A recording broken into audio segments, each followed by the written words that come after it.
Bismillahirrahmanirrahim. Myself Sana Fatma and I am your English teacher. Today we are studying chapter number 9 with name is Beauty and the Beast. Beauty and the Beast part 1.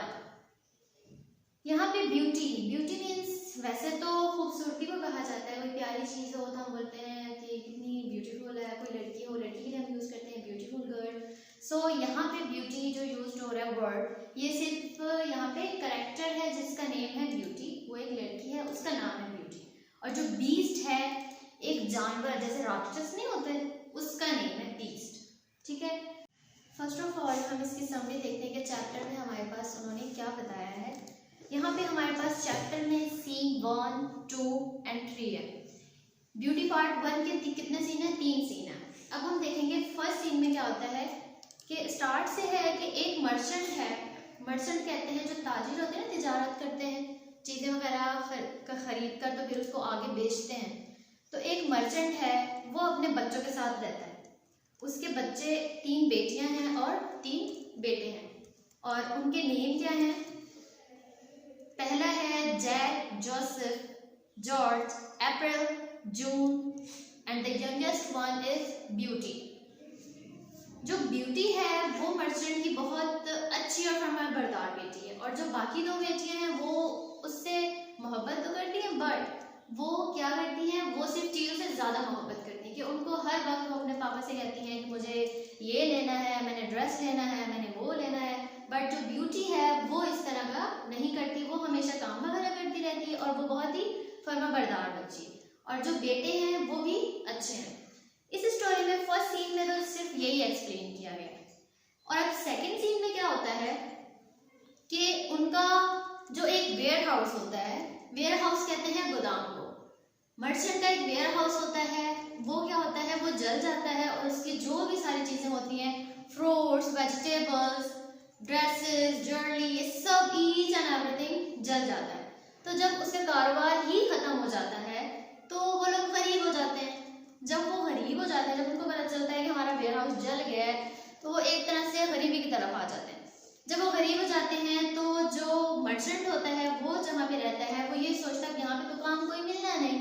तो उसके जो बेटे होते हैं और जो merchant होता है वो क्या करता है, काम की तलाश में निकल जाता है. अब मर्चेंट के साथ उसका एक बेटा चला जाता है. वो लोग जब जाते हैं एक जंगल में जा रहे होते हैं, तो वो जब जाते हैं तो उनको वहाँ जंगल में एक नजर आता है कैसल.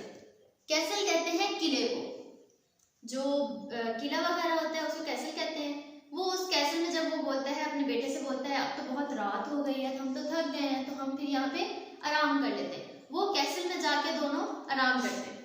जब वो वहाँ पे जाता है, जो मर्चेंट होता है वो गार्डन में होता है. गार्डन में बहुत प्यारे गुलाब के फूल लगे होते हैं. क्योंकि जब वो जा रहा होता है तो उसकी जो दूसरी बेटियां होती हैं वो कहती हैं पापा जब आप वापस आओगे मेरे लिए कपड़े, न्यू ड्रेसेस और न्यू ज्वेलरी लेकर आना. लेकिन जो ब्यूटी होती है वो कहती है आप सेफ रिटर्न, मतलब सेफ वापस आ जाना, लेकिन मेरे लिए सिर्फ एक रोज ले आना. अगर आप कुछ लाना चाहते हैं मेरे लिए तो क्या ले आना, रोज ले आना. सो उसको वो बात जब याद आती है रोज को देख के, फिर वो वहां से एक रोज पिक अप करता है, वहां से तोड़ लेता है. जैसे ही वो तोड़ता है, जो उस कैसल का मालिक होता है यानी कि बीस्ट, जो एक राक्षस होता है, जानवर होता है, वो फौरन से आ जाता है और वो कहता है तुमने मेरी परमिशन के बगैर मेरा ये फ्लावर कैसे तोड़ा, तुम्हें इसकी सजा मिलेगी. वो उससे डर जाता है. वो सिर्फ कहता है कि मेरी एक बेटी है जिसने मुझे कहा था फूल लेके आना, मैंने सिर्फ ये फूल उसके लिए तोड़ा है. फिर क्या होता है, वो कहता है मैं तुम्हें इस बेस पे माफी दूंगा. वो उसको एक संदूक देते हैं जिसमें कॉइन्स, खजाने का एक जैसे संदूक बना होता है ना, वो उसको देता है. कहता है मैं तुम्हें ये भी देता हूँ, लेकिन तुम्हारी जो 3 बेटियां हैं उनमें से एक बेटी की तुम मुझसे शादी करवाओगे. इस बेस पे मैं तुम्हें छोड़ दूंगा. अगर तुमने शादी नहीं करवाई तो मैं तुम्हें कत्ल कर दूंगा. यहाँ पर ये स्टोरी पार्ट 1 एंड होता है. अब हम यहाँ पे आ जाते हैं वर्ड्स मीनिंग की तरफ. हमारे पास ये कुछ वर्ड्स हैं और इसके मीनिंग्स हैं. फर्स्ट है अफोर्ड. अफोर्ड मीन्स होता है बर्दाश्त करना. सेकंड समथिंग, समथिंग का मतलब होता है कुछ, जैसे समथिंग एल्स, कुछ और दिखाओ या कुछ और, ठीक है। कैसल, कैसल जैसे मैंने आपको पहले बताया किले को कहते हैं। सेंडर्स, ऐश होती है ऐश, राग, उसको कहा जाता है। फॉल फॉर होता है धोखा देना।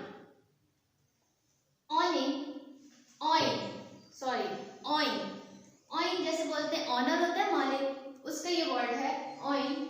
मालिक होना किसी चीज का या मलकियत हमें हो, उसको कहते हैं। स्पेयर, जैसे कोई फालतू पार्ट होता है, स्पेयर पार्ट कहते हैं ना, स्पेयर पार्ट है फालतू पार्ट, छोड़ देना, उस सेंस में आता है। सूट, मुतमईन होना, कि जैसे हम बोलते हैं यार ये कलर मेरे पे बड़ा सूट कर रहा है, मतलब पिंक कलर मेरे पे बहुत सूट करता है, मैं इससे मुतमईन हूँ, ये कलर मुझे बहुत सूट करता है, ये उस सेंस में आता है। वेयरहाउस कहते हैं गोदाम को। इंडस्ट्रियस होता है सख्त मेहनती, जैसे कि ब्यूटी थी। अच्छा, अब हम आ जाते हैं क्वेश्चन आंसर्स की तरफ। यहाँ पे हमारे पास कुछ क्वेश्चंस हैं और उसके आंसर्स हैं। फर्स्ट क्वेश्चन है, how many characters are in the room at the start of the play, who are they? कितने कैरेक्टर्स थे उसका जब प्ले स्टार्ट हुआ है, जो सीन स्टार्ट हुआ है, कितने कैरेक्टर्स थे उसके और वो कौन थे? There are the 7 characters in the room at the start of the play. They are the merchant, Jack, Joseph, George, April, June and the beauty. 7 characters थे, मर्चेंट को मिलाकर 7 बन गया ना, 6 उसके चिल्ड्रन और वो खुद मर्चेंट एक 7, और वो उनके नेम है। ओके, क्वेश्चन नंबर बी है, what does the work merchant do? कि मर्चेंट क्या काम करता था? The merchant owns a warehouse, he imports things और टू सेल।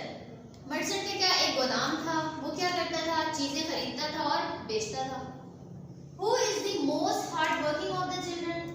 ये तो क्वेश्चन पढ़ते ही आपको समझ आ गया होगा कि सबसे ज्यादा मेहनती कौन था उनके बच्चों में। Beauty is the most hard working of the children. Beauty जो उसकी बेटी थी वो बहुत ही ज्यादा मेहनती थी। What is the first misfortune that the family suffered? कि उनके साथ ऐसा कौन सा हादसा पेश आया था पहला, कि जिससे वो लोग बहुत ही बुरी तरह गुजर रहे थे, मतलब हालात उनके बहुत ही खराब हो गए थे, वो गरीब हो गए थे, वो कौन सा वाक़या पेश आया था? ये सवाल है।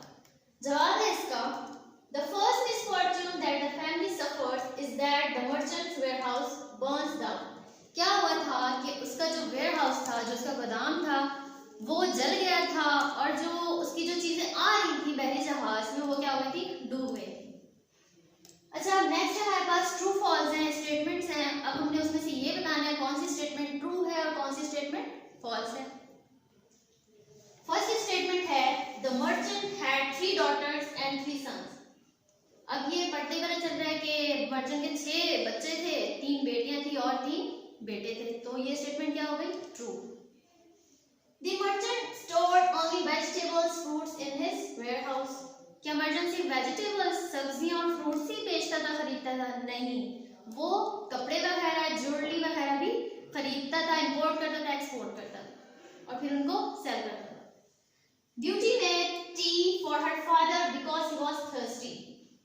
क्या ब्यूटी ने अपने पापा के लिए चाय इसलिए बनाई थी कि वो प्यासे थे? नहीं, वो तो उनसे मोहब्बत करती थी, उनका ख्याल रखती थी, जिसकी वजह से वो उनके लिए चाय वगैरह बना कर दी थी।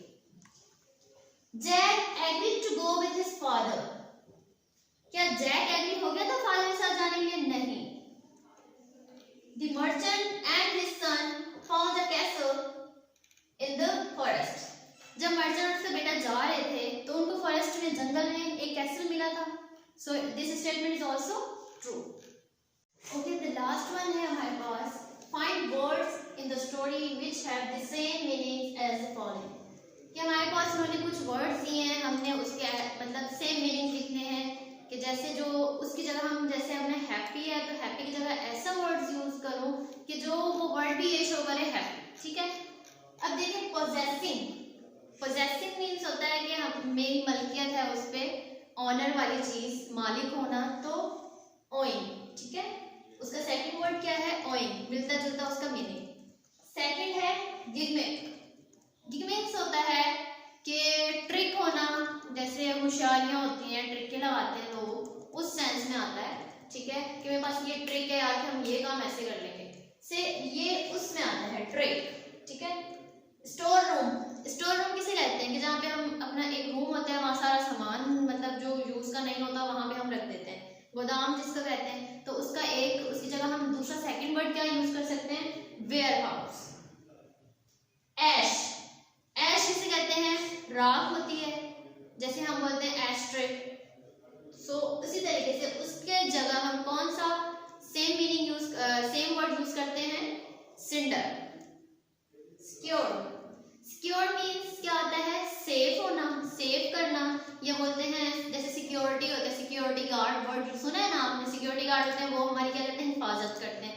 तो सिक्योर वर्ड की जगह हम दूसरा वर्ड क्या यूज कर सकते हैं, सेफ।